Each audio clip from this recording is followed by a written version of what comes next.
Attention! And welcome to Daily Dose of Reddit. This is your host, Zach, and today's subreddit is another new one. Can you believe it? There are still more subreddits that I have not done yet. Shocking, right? Anyway, this new subreddit is called r/military stories. Okay, so there's gonna be some juicy content to be consumed. Are you excited? Because I sure am, so let's get to it!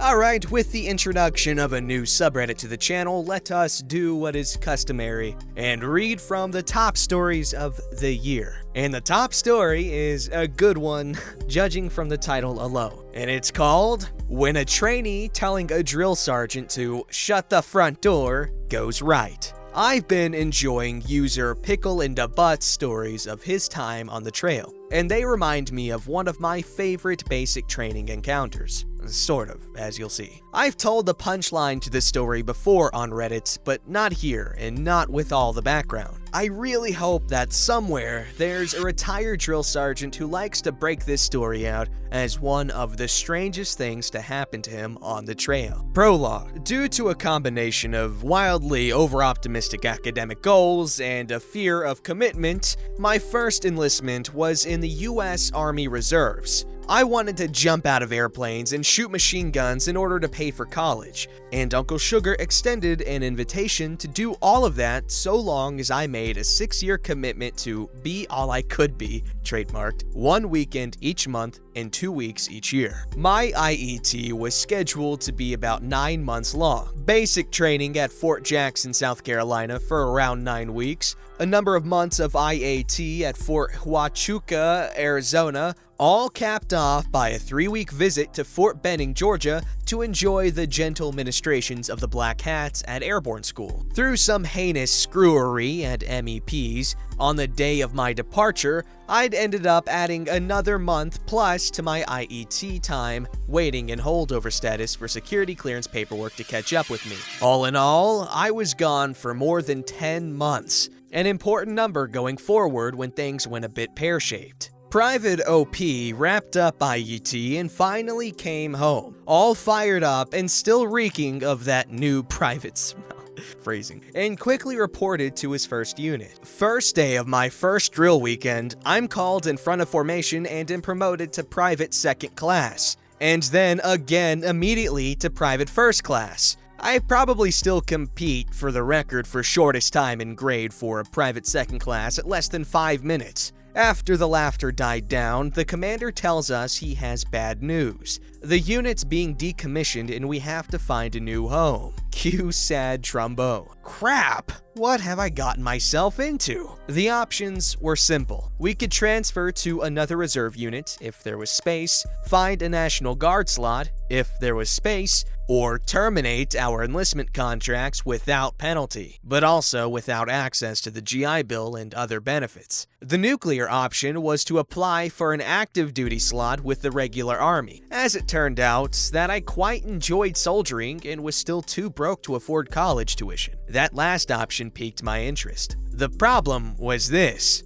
Everyone was eyeballing the military as a career option. This was the mid-90s, and the economy was very uncertain, which meant the job market was crap, and the US was still riding high on post-Gulf War I, the Gulfing patriotism. So, recruiters in all branches of the armed forces were spoiled for choice and going gangbusters in their business. Because my IET extended 6 months, I was classified as prior service active duty, which put me pretty far down the depth chart as far as applicants went. It took some aggressive footwork and a lot of patience, but nearly a year later, I was able to snag an active duty slot. The build-up. In the spirit of things that make no sense, I was reassigned to an Army Basic Training Battalion, this time at Fort Leonard Wood, Missouri, along with about 150 other prior service troops to await private change of station orders to my first active duty unit. No joke. As a prior service active duty soldier, one couldn't just slide right out of a reserve slot and into an active slot. We had to be properly re-indoctrinated, and the only place we could do that was,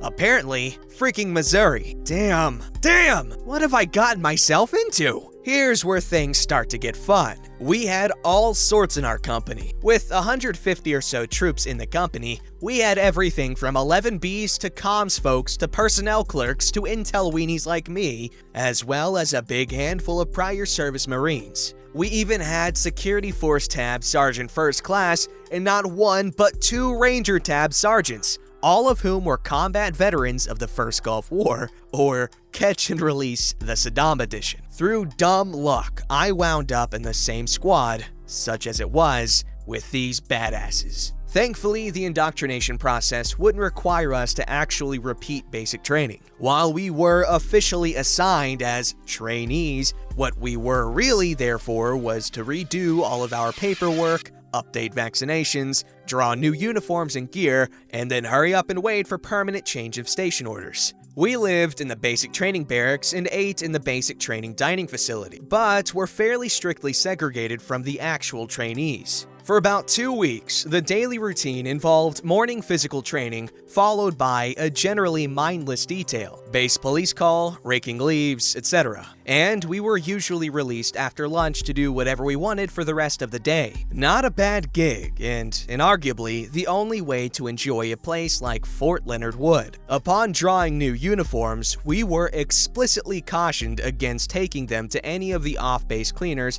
for installation of rank insignia, badges, combat patches, etc. This was back in the day of battle dress uniforms when everything was sewn on. Because our orders could come down at any moment with minimal time to prepare for departure, they didn't want us risking abandoning our new gear. This didn't stop anyone from doing just that because a bit of visible rank was a reliable way of inoculating us from the attention of the drill sergeants, who were still everywhere and not necessarily clued in as to our status. So generally, we each had at least one battle dress uniform top with all the gewgaws we'd earned, but our field jackets were almost completely sterile. The payoff. Very early one morning, some of my squad is tasked to prep one of the ranges for actual trainees. We're promised a couple of hours worth of work with the rest of the day off. At about 5:30 a.m. on a chilly October morning, we're corralled into the back of a 5-ton truck for the drive to the range. Sergeant First Class Tab Dude is our nominal platoon sergeant,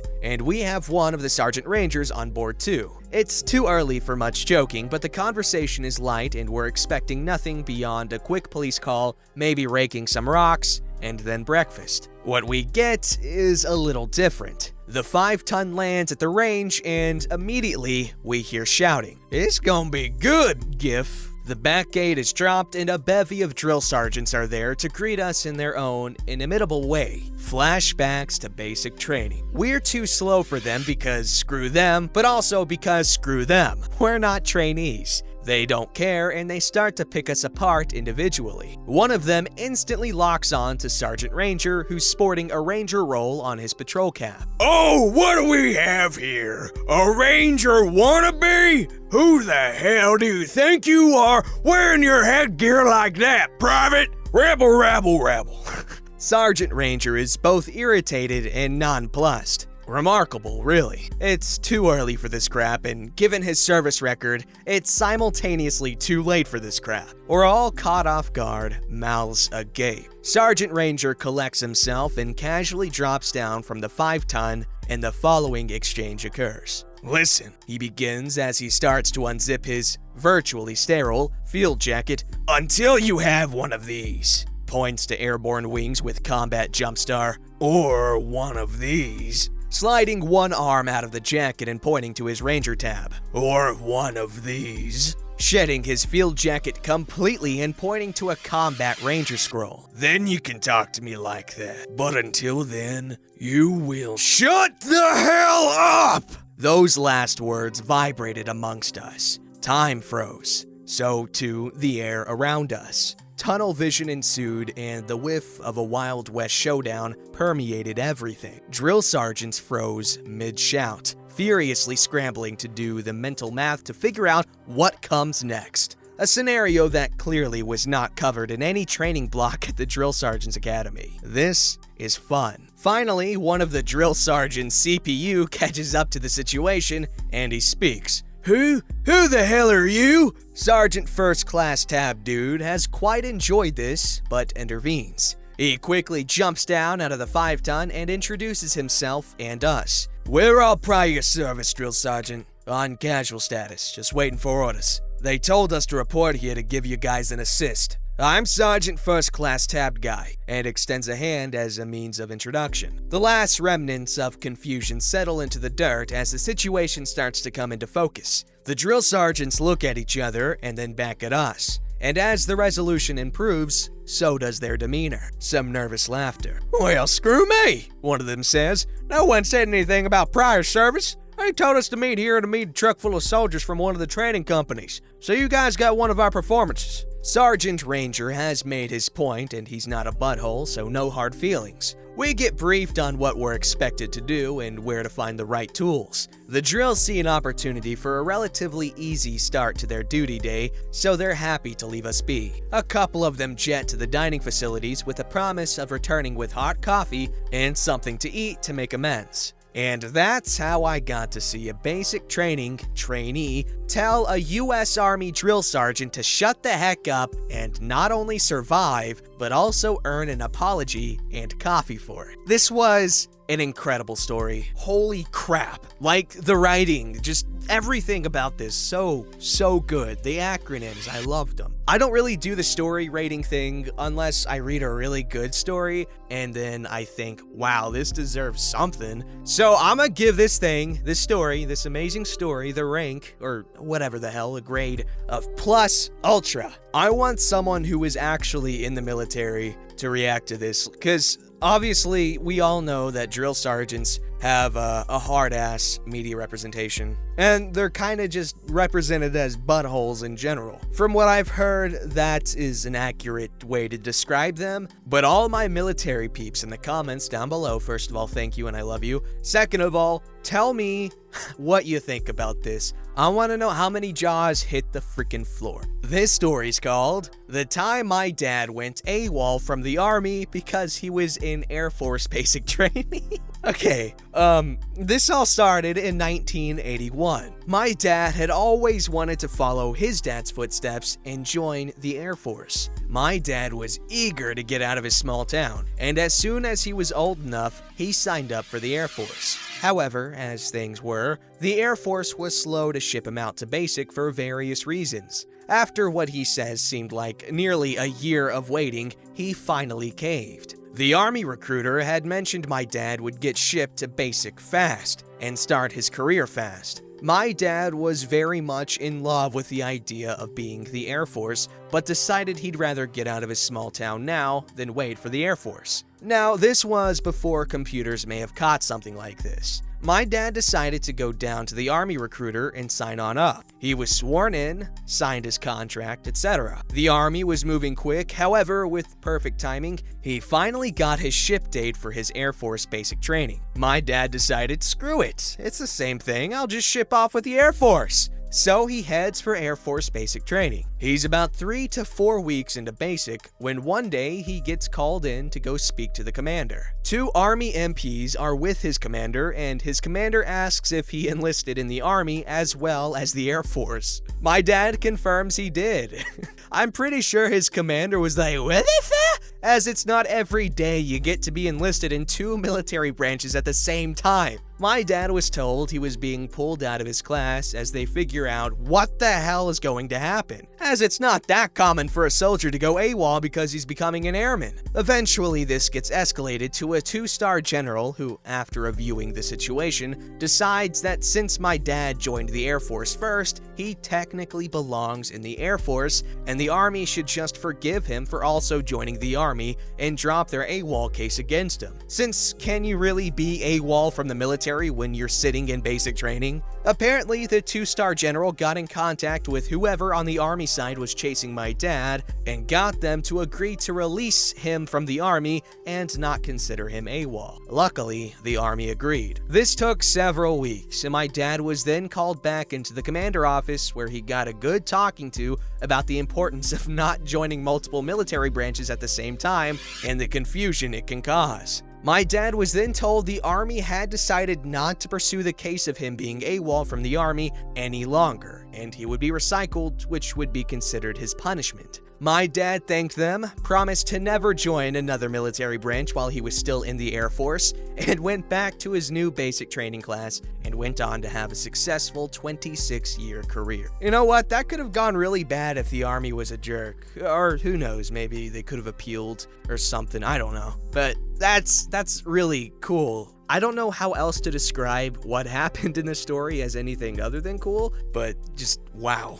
Alright, this story's called Stranger in a Foreign Land. So, I was Marine infantry deploying to Iraq, and our flight got ganked after we arrived in Kuwait. We got told that we weren't flying out for another 2 months. Well, naturally, we aren't just gonna sit around and do nothing, so we were all assigned base duties and assorted busy work. I got attached to Air Force Security Force to do airfield security. I was the only Marine working in an Air Force unit out of the blue, and this is my story of making contact with this strange foreign tribe. So their tech sergeant goes, "Well, you're an NCO and you got combat experience, so I'm gonna have you be SOG tonight. You think you can do it?" "Okay," says I can do that. Well, I quickly set about my task, storming up to each post, demanding a post report, yelling a lot, and generally doing everything an SOG does as part of his job. Then I came upon a post that was apparently unmanned.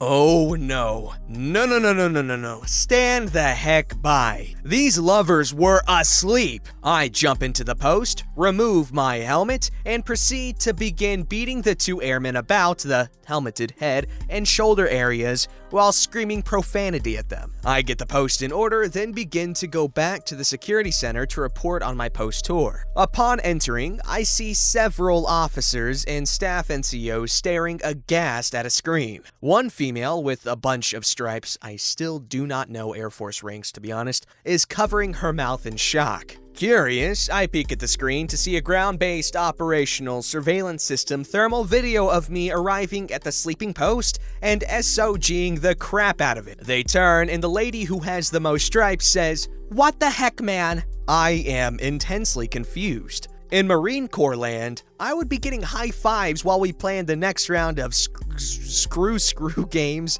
for the sleepers. I'm SOG. That's what SOG does. The room is quiet for a minute. "This is the Air Force, man. These guys are reservists." Exasperated, I throw my hands up. Then how the hell else does an SOG do his job? The lady with lots of stripes in a dead serious tone says, "You bring the post coffee and chat them up." I forget the rest of the conversation because I think I had an aneurysm or something.